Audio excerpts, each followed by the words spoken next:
బండి భగీరథ్ గత 15 రోజుల నుంచి ఇటు మీడియా సోషల్ మీడియాలో ఎక్కువగా వినిపిస్తున్న పేరు. మీ అందరికీ తెలుసు, కేంద్ర మంత్రి కొడుకు బండి భగీరథ్ కేసు కొలిక్కొచ్చింది. దాదాపు 9 రోజుల తర్వాత బండి భగీరథ్ను పోలీసులు అరెస్ట్ చేశారని చెప్తున్నారు. లేదు, మేమే సరెండర్ చేశాము అని బండి భగీరథ్కి సంబంధించినటువంటి కొంతమంది అడ్వకేట్లు కావచ్చు, లేకపోతే కుటుంబ సభ్యులు చెప్తున్నటువంటి పరిస్థితి. రైట్, ఒకసారి బండి భగీరథ్ కేసు గురించి, మిగతా తాజా రాజకీయాల గురించి, పెట్రోల్ ధరల పెంపు గురించి డిస్కస్ చేసే ప్రయత్నం చేద్దాం. తెలంగాణ ఉద్యమకారులు ప్రస్తుతం మనతో పాటు శ్యామ్ ఉన్నాడు, తెలంగాణ శ్యామ్ జాయిన్ అవుతున్నాడు. సో మొదటి నుంచి బండి భగీరథ్ కేసులో బాధిత మహిళకు, మైనర్ అమ్మాయికి న్యాయం జరగాలంటూ తన వంతు గొంతును వినిపిస్తూ వస్తున్నాడు సోషల్ మీడియాలో. శ్యామ్తో కూడా మాట్లాడే ప్రయత్నం చేద్దాం. సో శ్యామ్ అన్న, నమస్తే. నమస్తే నమస్తే. సో ఏం చెప్తారు ఈ బండి భగీరథ్ కేసుకు సంబంధించి? చాలా ప్రశ్నలు సోషల్ మీడియాలో వైరల్ అవుతున్నాయి. సో ఒకటి, ఆ బండి భగీరథ్ ఇంత మండు టెండలు కొడతా ఉన్నాయి, ఇంత మరి వేసవిలో కూడా ఆయన ఒక జెర్కిని వేసుకున్నాడు, మాస్క్ పెట్టుకున్నాడు. అసలు ఆయన బండి భగీరథేనా లేక ఏమైనా డూపుని ఏమైనా పెట్టి అరెస్ట్ చేసిరా అనే ఒక చర్చ సోషల్ మీడియాలో జరుగుతూ ఉన్నది. మరోవైపు బండి భగీరథ్కి సంబంధించి మేము అరెస్ట్ చేసినామని పోలీసులు, రాష్ట్ర ప్రభుత్వం చెప్తా ఉంటే, బండి భగీరథ్కి సంబంధించిన వాళ్ళు మేము సరెండర్ చేస్తామని చెప్తా ఉన్నారు. సో ఏంది దీని మీద మీరు ఏమైనా కామెంట్ చేస్తారా?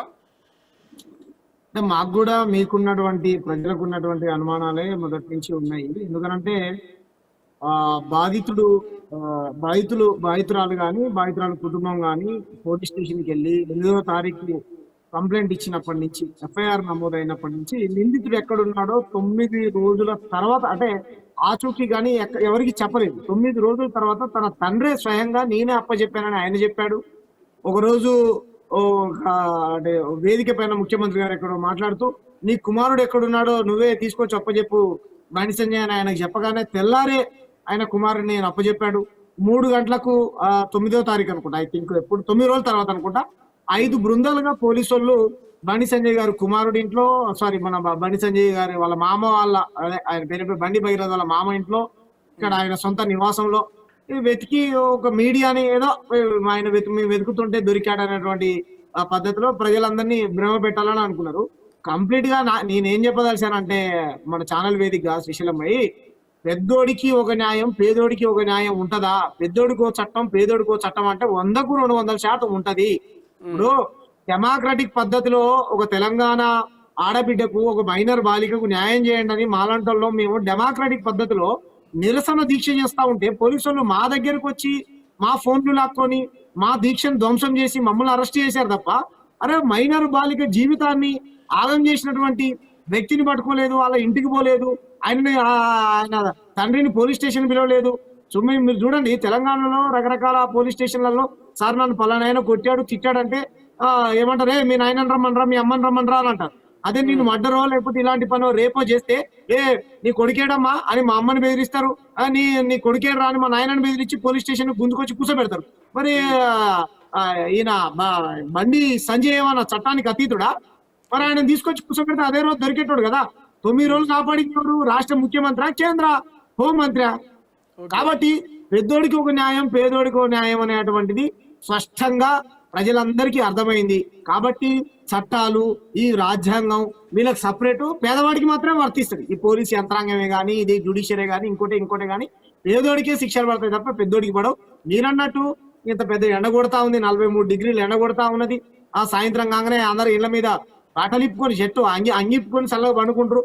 ఆయన మాస్క్ పెట్టుకొని అంత పెద్ద జెర్కిన్ వేసుకొని లోపల పోయింది. నిజంగా ఆయన బండి భగీరథేనా, ఆయన ప్లేసులు ఇంకోరిని ఎవరైనా పంపారనేటువంటి అనుమానం కూడా ఉన్నది, మాకు కూడా ఉన్నది. ఎందుకంటే బండి సంజయ్ ఇంటికి వచ్చినప్పుడు చెప్పిండు, వాళ్ళ బాధిత కుటుంబంతో బెదిరించుకుంటూ ఏం చెప్పాడంట, నేను అధ్యక్షత పదవి నుంచి తొలగిపోయిన తర్వాత నా కోసం 8 మంది చచ్చిపోయారు, అంటే మీరు గనక నన్ను గెలుకుతే, మీరు ఇంట్లో నుంచి బయటికి వెళ్తే నేను కాదు నా అభిమానులు ఏం చేస్తారో తెలియదు అన్నాడు. మరి నిజంగానే బండి సంజయ్ అభిమానులు ఏమైనా లోపడిపోయారా, నిజంగా నిందితులు లోపడిపోయారనేటువంటి అనుమానం అయితే ఉంటది కదా సహజంగా శ్రీశైలం గారు. దాంతో పాటు ఇప్పుడు మీరు చూసి నిన్న సిరిసిల్లలో బీజేపీ ఇటు బీఆర్ఎస్ కార్యకర్తల మధ్య ఒక ఫైటే నడిచింది. బండి సంజయ్ రాజీనామా చేయాలని వాళ్ళు, లేదా పార్టీ నుంచి బర్తరాఫ్ చేయాలని బీఆర్ఎస్ వాళ్ళు, లేదు అట్లా అవుతుంది, మీరు తప్పుడు ఆరోపణలు చేస్తూ రాజకీయంగా ఎదుర్కోలేకనే బండి సంజయ్ ఇమేజ్ని డ్యామేజ్ చేస్తున్నారని బీజేపీ వాళ్ళు ఒక ఇంతకు పెద్ద ఘర్షణకే దారి తీసింది. పోలీసులు లాఠీ చార్జ్ కూడా చేసారు.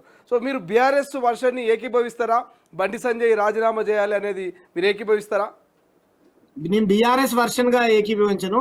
ఒక తెలంగాణ ఉద్యమకారుడిగా, నేను ఒక సామాజిక కార్యకర్తగా, మా వీసీకే మాకు కూడా ఒక పార్టీ ఉన్నది కదా, మా వీసీకే పార్టీగా మేము కూడా బండి సంజయ్ ని పార్టీ నుంచి బర్తరఫ్ చేయాలి. బండి సంజయ్ కేంద్ర మంత్రి పదవికి రాజీనామా చేయాలి. ఎందుకంటే ఈరోజు రాజకీయ పలుకుబడితోని బాధిత కుటుంబాన్ని బెదిరించేటువంటి అవకాశం ఉన్నది.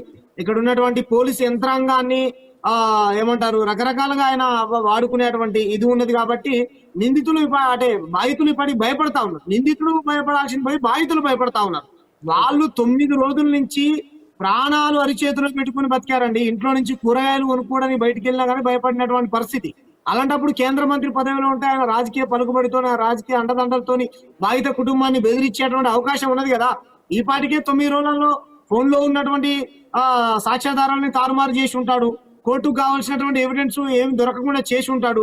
కాబట్టి రకరకాల అనుమానాలు ఉన్నాయి. కాబట్టి కేంద్ర మంత్రి పదవి నుంచి బండి సంజయ్ తానంతట తాను రాజీనామా చేస్తే వాళ్ళ పార్టీకి ఏమైనా ఇక్కడ మనగడు ఉంటుంది. కానీ బీజేపీ పార్టీ అధ్యక్షుడు రామచంద్రరావు చెప్తా ఉన్నాడు, తప్పు బండి సంజయ్ చేయలేదు, ఆయన ఎందుకు రాజీనామా చేయాలనేది, ఎందుకు ఆయన బర్తరఫ్ చేయాలి, ఆయన ఎందుకు రాజీనామా చేస్తారు అనేది బీజేపీ పార్టీ అధ్యక్షులు చెప్తా ఉన్నారు. సంజయ్ కొడుకు తప్పు చేస్తే సంజయ్ ఎందుకు బర్తరఫ్ చేస్తారు, ఆయన ఎందుకు రాజీనామా చేస్తారు అనేది రామచంద్రరావు ప్రశ్న. ఏం చెప్తారు దీనికి సమాధానం?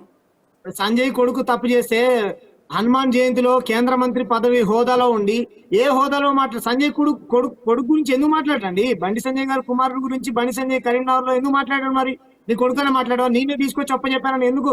చట్టం తన పని చేస్తుంది, పోలీసులు పట్టుకొని పోతారు. నా కుమారుడు నేను చెప్పిన నువ్వే నా పేరు తీయొద్దంటావు, నా పార్టీకి సంబంధం లేదంటావు, నువ్వు అంటావు. అరే బండి సంజయ్ కుమారుడు స్పష్టంగా కరీంనగర్ లో కాషాయ కండువా, కమలం పువ్వు గుర్తుతో ఉన్నటువంటి కాషాయ కండువా కప్పుకొని బీజేపీ పార్టీకి ఓటేయండి, నరేంద్ర మోడీ గారు జిందాబాద్ అని ప్రచారం చేశాడు. శ్రీశైలం గారు వీడియోస్ ఉన్నాయి, మీకు పంపిస్తా. ఆయన బీజేపీ కార్యకర్త, ఇండివిజువల్. ఓకే, నీకు ఆయనకు సంబంధం లేదంటే కనుక రైట్, చట్టం తన పని తాను చేస్తుంది, పోలీసులు తన పని తాను చేస్తారు. రామచంద్రరావు గారు మరి ఇదే వర్షను గతంలో మహమూద్ బీఆర్ఎస్ కేబినెట్ లో మంత్రిగా, హోంమంత్రిగా ఉన్నటువంటి మహమూద్ మనవడి చేసినప్పుడు మీరెందుకు రాజకీయం చేశారు? ఇదే బోధన్ ఎమ్మెల్యే షకీలు ఆయన కొడుకు తప్పు చేసినప్పుడు మీరెందుకు పార్టీకి పిలిపారు? దేశంలో రకరకాల ఇష్యూలు జరుగుతున్నాయి. అంటే కాదండి, ఎవరో ఇంట్లో చచ్చిపోతారు, వాళ్ళ పర్సనల్ అని వదిలేద్దామా? ఒక రైతు ఇంకో రైతు పొలం దగ్గర కొట్టుకొని చచ్చిపోతారు, వాళ్ళిద్దరికి గెట్టు పంచాయతీ ఉందని వదిలేద్దామా? భార్య భర్తలు ఇద్దరు కొట్టుకొని చచ్చిపోతారు, వాళ్ళ ఇంట్లో పంచాయతీ అని వదిలేద్దామా అండి? ప్రజా జీవితంలో ఉన్నాడు ఆయన, ఒక కేంద్ర మంత్రిగా ఉన్నాడు. ఆ పార్టీ దేశంలో ఏమంటారు అధికారంలో ఉన్నది. ఆ అధికారంలో ఉన్నటువంటి ఆ పార్టీ క్యాబినెట్ లో ఈయన కేంద్ర మంత్రి ఉన్నాడు. వాళ్ళ కొడుకులు బిడ్డలు సమాజానికి ఆదర్శంగా ఉండాల్సింది పోయి ఇటువంటి కేసులో ఇరుక్కున్న తర్వాత పార్టీకి మాకేం సంబంధం అంటారు? మీకు సంబంధం లేకపోతే కనుక మరి చెప్పండి స్పష్టంగా. బండి సంజయ్ కుమారుడు కాదా ఆయన? ఆయనకు బండి సంజయ్కి సంబంధం లేదా? నరేంద్ర మోడీ గారి దగ్గరికి ఎందుకు తీసుకొని పోయాడని? మరి ఏ హోదాలో తీసుకొని పోయిండు? పార్టీ కండ ఎవరు కప్పారు ఆయనకు? కాబట్టి మీరు తప్పు చేసి కప్పిపుచ్చుకునేటువంటి ప్రయత్నం చేయకండి రామచంద్రరావు గారు. మీ పార్టీ నిజంగా ఇక్కడ ఓట్లు అడగాలనుకుంటే కనుక మా డిమాండ్ కూడా అదే. బండి సంజయ్ గారు నీతి, నిజాయితీ, నిబద్ధత నిరూపించుకోవాలనుకుంటే మీరు రాజీనామా చేయండి. రాజీనామా చేసి మీకు ప్రజాదరణ ఉందంటారు కదా, మళ్ళీ ప్రజాక్షేత్రంలో పోటీ చేసి మీ పార్టీ నుంచి పోటీ చేస్తారా, ఇండిపెండెంట్ గా పోటీ చేస్తారా? గెలిచి నా మీద బీఆర్ఎస్ వాళ్ళు చేసేది, మీడియా చేసేది, మాలాంటి వాళ్ళు చేసేది తప్పుడు ప్రచారం చూడండి. నేను గెలిచానని మళ్ళీ ఈటల రాజేంద్ర కనుక పార్టీ నుంచి సస్పెండ్ చేస్తే పోయి ఏ విధంగా గెలిచి తన నిజాయితీని ఏ విధంగా నిరూపించుకున్నాడు, నిబద్ధతను ఏ విధంగా నిరూపించుకున్నాడు, ఆ విధంగా నిరూపించుకో. నీకు ఎందుకంత భయం? ప్రస్తుతము ఏదైతే 14 నుంచి 15 మంది మైనర్ బాలికకు సంబంధించి మరి పోస్టులు పెట్టిన వాళ్ళు, మైనర్ బాలికను కించపరిచే విధంగా మరి ఎవరైతే వీడియోస్ చేసారో ఇన్ఫ్లుయెన్సర్స్ కావచ్చు, కొంతమంది యూట్యూబర్స్ మీద కూడా కేసు నమోదైనట్టుగా ప్రస్తుతం చర్చ జరుగుతుంది. సో దీని మీద మీ కామెంట్ ఏంటి? ఎందుకంటే ఫోక్సో అనగానే మీకు తెలుసు కొన్ని నిబంధనలు ఉంటాయి. ఆ మైనర్ అమ్మాయికి సంబంధించిన ఫోటోలో సమాచారము బయట పెట్టదు. కానీ కొంతమంది అత్యుత్సాహంతో కొన్ని వీడియోస్, ఫొటోస్ బయట పెట్టిరు. ఎవరైతే బాధితురాలి ఆ సీక్రెట్స్ అన్ని కూడా బయట పెట్టే ప్రయత్నం చేస్తారు. దీని మీద మీ కామెంట్ ఏంటి? ఏం చెప్పదలుచుకున్నారు మీరు భవిష్యత్తులో ఇటువంటి అంశాల గురించి? ఇప్పుడు గతంలో కూడా మా సామాజిక ఉద్యమాలలో పనిచేసే వాళ్ళ వ్యక్తుల పేర్లు చెప్పాను, కానీ చాలా మంది మీద కూడా ఫోక్సో కేసులైనాయి. రాజకీయ జీవితాలలో ఉన్నటువంటి వ్యక్తులై, కుల సంఘాల నాయకులు అని చెప్పుకునేటువంటి వ్యక్తుల మీద కూడా కేసులైనాయి. ఎక్కడ కూడా మీరు చూడండి, కంప్లీట్ గా నేను కూడా సోషల్ మీడియాలో కానీ వివిధ మనలాంటి ఛానల్స్ లో మాట్లాడినప్పుడు కూడా బాధితురాలు యొక్క డీటెయిల్స్ కానీ, వాళ్ళ తండ్రి పేరే కానీ, వాళ్ళ తల్లి పేరే కానీ, అమ్మాయి పేరే కానీ మేము ఎక్కడ కూడా చెప్పేటువంటి ప్రయత్నం చేయలే. కానీ కొంతమంది అత్యుత్సాహంతో, కొంతమంది మెప్పు కోసం, కొంతమంది రాజకీయ నాయకుల దగ్గర మరి ఏం ఆశించి చేశారో తెలియదు కానీ కంప్లీట్ గా పేరెంట్స్ ఫోటోస్, వీడియో మళ్ళీ డిలీట్ చేశారు. మరి అంత అంత నీతి నిజ 18 సంవత్సరాలు ఉన్నాయి అమ్మాయికి, ఆ అమ్మాయి మేజర్ అని కొద్ది రోజులు ప్రాపగండా సృష్టించారు. లేదు బండి సంజయ్ బీసీ నాయకుడు కాబట్టి ఆయనని ఈ విధంగా రాజకీయంగా ఎదుర్కోలేక అణిచివేస్తున్నారు, అలా కొద్ది రోజులు ప్రాపగండా సృష్టించారు. ఈ ధర్మం పైన దాడి అని అలా కొద్ది రోజులు ప్రాపగండా సృష్టించారు. ఇక ఎటు అన్ని దారులు మూసుకుపోయిన తర్వాత ఏం చేశారు వాళ్ళు, బాధిత కుటుంబాన్ని బదనాం చేయడం కోసం హనీ ట్రాప్ అని బదనాం చేసి ఇప్పుడు ప్రజా సంగ్రామ యాత్ర గ్రూపులలో ప్రజల సమస్యల గురించి చర్చ జరగాలి, తెలంగాణలో ప్రజలు ఎదుర్కొనేటువంటి సమస్యల గురించి డిబేట్ జరగాలి. కానీ బండి సంజయ్ కుమారుడుకు బీజేపీ పార్టీకి సంబంధం లేకపోతే కేంద్ర మంత్రి ప్రజా సంగ్రామ యాత్ర గ్రూప్ లో మరి ఈ ఫోక్సో బాధితుడి గురించి ఎందుకు చర్చ జరుగుతుంది? శ్రీశైలం గారు చెప్పండి, ఎందుకు చర్చ జరుగుతుంది? వీళ్ళెంత ఉత్సాహంగా బండి సంజయ్కి సపోర్ట్ చేసుకుంటూ సదరు జర్నలిస్ట్ అని చెప్పుకునేటోళ్ళు, లేకపోతే వీళ్ళు ఎవరైతే యూట్యూబర్స్ ఇన్ఫ్లుయెన్సర్ వాళ్ళు ఉన్నారో వాళ్ళందరూ ఎందుకు సపోర్ట్ చేస్తారు చెప్పండి? ఇప్పుడు అన్ని డిలీట్ చేశారు, కేసులో పాలయ్యారు. వాళ్ళని ఎవరు కాపాడాలి? మీకు తెలిసా తెలియకాలంటే ఎస్, ఇప్పుడు మీ నాయకుడు తప్పు చేసినా మా నాయకుడు తప్పు చేసినా తప్పును తప్పుగా అంటే ఎవరికి అభ్యంతరం లేదు, ఎవరికి బాధ లేదండి. మేము గతంలో కూడా మహమూద్ అలీ మనోడి విషయంలో కూడా 100కు 200% మహమూద్ అలీ అయినా, ఇంకా ఆయన తాత అయినా, ప్రధానమంత్రి అయినా, ముఖ్యమంత్రి అయినా, ఎవరైనా సరే చట్టానికి ఎవరు, రాజ్యాంగానికి ఎవరు అతిథులు కాదు, ఎవరిపైన చట్టపరమైన చర్యలు తీసుకోవాలని అన్నాం. మేము మాకు వచ్చిన బాధల్లో ఏంటంటే అందరిపైన ఫోక్సో కేసులు నమోదైతే 1 రోజులలో 2 రోజులలో పట్టుకునేటువంటి పోలీసులు ఇంత పెద్ద స్థాయిలో ఉన్నటువంటి కేంద్ర మంత్రి కొడుకు తప్పు చేస్తే 9 రోజుల నుంచి మీరు వెతకకుండా 5 టీములు ఏర్పాటు చేసిన అన్నారు, మా టీము ఢిల్లీకి పోయిందన్నారు, అక్కడికి పోయిందన్నారు, ఇక్కడికి పోయిందన్నారు, రకరకాల ఇది చెప్పి ప్రజల్ని మభ్యపెట్టారు తప్ప మీరు పట్టుకునేటువంటి ప్రయత్నం చేయలే. కాబట్టి పట్టుకోకపోగా ఇలా సోషల్ మీడియా పేడ్ బ్యాచ్ ని పెట్టుకొని మిమ్మల్ని మీరు కొంతమంది నాయకుల్ని మేము సమర్థించుకుంటామంటే అది మేము ఇప్పుడు చూడండి, సమర్థించిన వాళ్ళకు మీకు ఎటు చేసినా మీకు దారులు మూసుకొని పోయినా మీకే ఇదైంది కదా, ఒక రకమైనటువంటి మత్స ఏర్పడ్డది.